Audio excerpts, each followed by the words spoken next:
Bang yang asuransi yang 500 juta sekian itu sudah cair berapa bulan yang lalu, sudah cair dan sudah sama saya, dan saya serahkan ke Profesor Bambang semuanya, dan saya tidak pakai perak pun itu Bang. Jadi saya kembalikan kepada Profesor Bambang. Jadi sekarang dipegang sama Profesor Bambang berupa tabungan di bank. Halo Sobat Fakta Bang Pin, ketemu lagi dengan Bang Pin yang terus mengabarkan fakta viral seputar selebritas tanah air yang terus saja bikin berita, dan dengan berita mereka tetap eksis di ranah media. Omongan Dodi yang pagi delay sore tempe memang sulit dipercaya, karena itu netizen tidak mudah percaya terhadap apa yang dikatakan oleh Dodi Sudrajat, termasuk soal Prof Bambang dan tekanan saat kasus 80 juta. Karena itulah netizen pun skakmat Dodi dengan video-video jejak digital dari pengakuan Vanessa Angel. Nah, bagaimana beritanya, bagaimana ceritanya, kita simak saja kupas tipis-tipis fakta Bang Pin kali ini. Like, subscribe, and komennya ditunggu, dan jangan lupa selalu ada doa dalam setiap lentikan jarimu.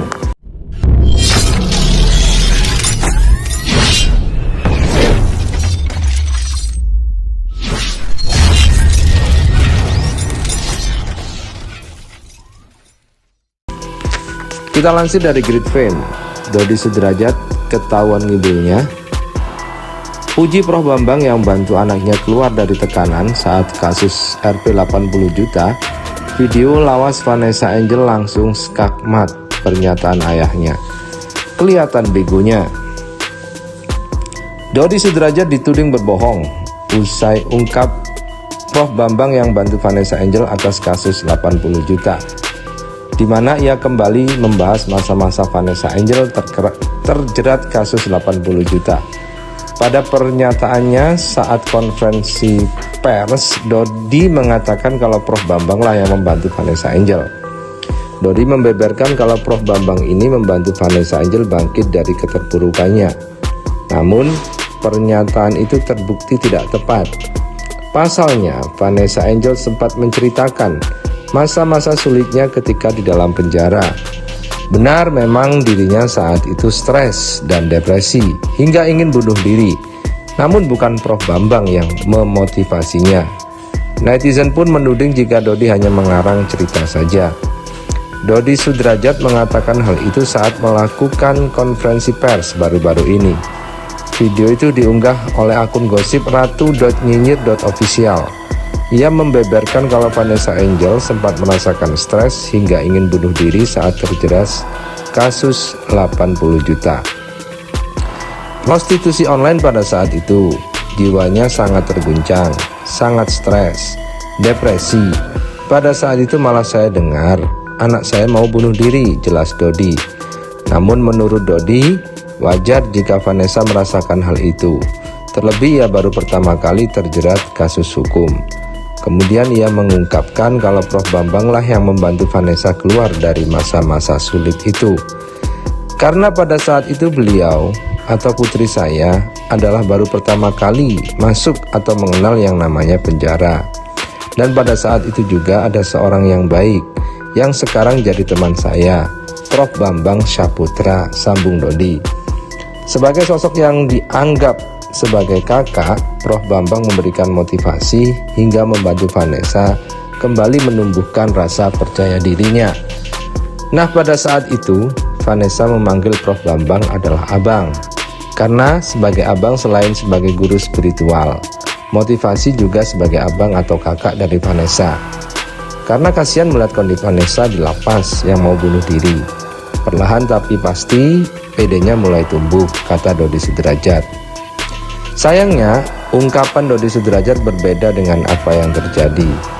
Vanessa Angel rupanya sudah pernah menceritakan masa-masa terpuruknya dalam kanal YouTube Denny Sumargo. Ia mengakui kala itu memang depresi dan stres berat karena mendapat banyak hujatan serta caci makian. Depresinya sih waktu gue kena kasus itu kan orang satu dunia ngehujat gue ya. Gue ngerasa dunianya itu ngehujat gue ya, yang 80 juta lah, menjemput rezeki lah, ya semuanya lah itu caci maki. Ada kok gue semua. paparnya. Apalagi netizen Indonesia memang terkenal pedas dalam memberi cibiran kepadanya kala itu. Ia bahkan tak sanggup dan ingin mengakhiri hidupnya, tetapi hadirnya Bibi menguatkan dirinya. Memang gak mudah sih melewati itu, tapi karena ada Bibi gitu ya, gue kan gak tahu pada saat itu ngadepinnya harus gimana kan. Lama-lama bisa bunuh diri loh gue baca komen itu.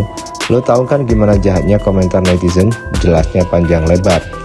Bibi pun mengatakan kalau Vanessa Angel bahkan mencoba beberapa kali untuk bunuh diri. Dia hampir cutting, dia mau bunuh diri berkali-kali, sampai nabrakin mobil. Dia mau mati aja Pi, tukas Bibi di akhir video. Video itu mendapat banyak komentar warganet yang kesal dengan pernyataan Dodi Sudrajat. Harus sampai berapa juta kali sih bapak-bapak ini nyebut kayak gini? Tega ya. Ingat ajal jemput gak pilih waktu kapan pak. Baik-baik aja dari sekarang, gak usah banyak tingkah laku.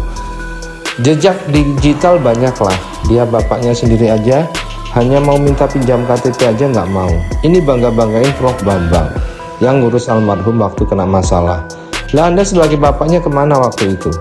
Itu aja bisa diambil kesimpulan kalau Anda gak ngurus anak. Anak kena masalah harus sampai orang lain yang ngurus. Lah model begitu mau ngurus cucu. Semakin dia banyak ngomong, semakin kelihatan begonya, kata netizen. Lo di mana, Dot? Pas anak lo lagi di titik terbawah. Boro-boro ngelindungi dan menjaga yang ada lo buang badan, caci maki beliau, dan tidak mengakui anak. Sampai Inter Milan pinjam KTP aja lo nggak mau ngasih. Padahal selama ini almarhumah yang ngasih lo makan sekeluarga. Begitu kata netizen. Prostitusi online pada saat itu. Ya, jiwanya sangat terguncang, ya, sangat stres, depresi.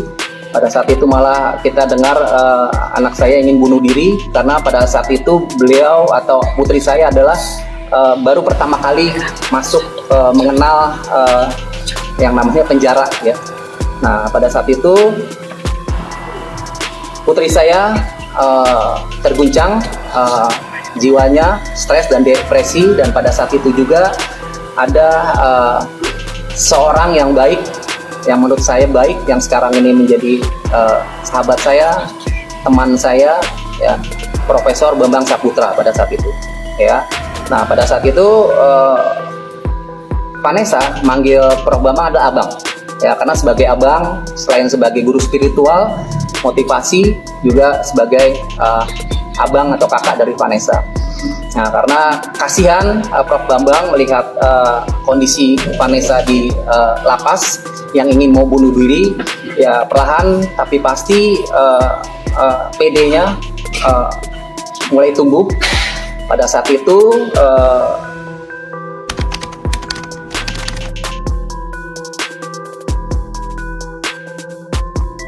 depresinya sih waktu setelah gue kena kasus itu kan orang satu dunia ngehujat gue ya.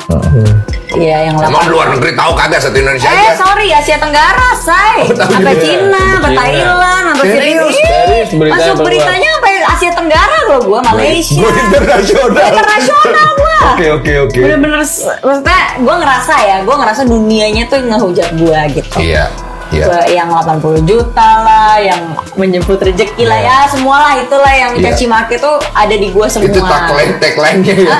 Tagline-nya gitu. Tapi bagaimana itu emang nggak mudah sih melewati semua itu, tapi karena ada Bibi gitu ya. Tapi karena ada Bibi gitu ya. Gue kan nggak tahu pada saat itu harus gimana ngadepin itu semua kan. Kalau nggak bisa bunuh diri loh. Gue baca komen itu, lo tahu kan sejahat apa mulut-mulut netizen itu kan. Itu mental breakdown. Bukan mental breakdown lagi, gue bisa bunuh diri, bisa cutting kali gue. Dia hampir cutting. Gue hampir cutting. Dia udah bunuh diri berkali-kali. Lu ada di situ? Ada di situ. Dia nabrakin mobil, nabrakin aja, mau mati aja, aku mau mati aja, Pi. Soalnya gue yang bayar tuh mobil.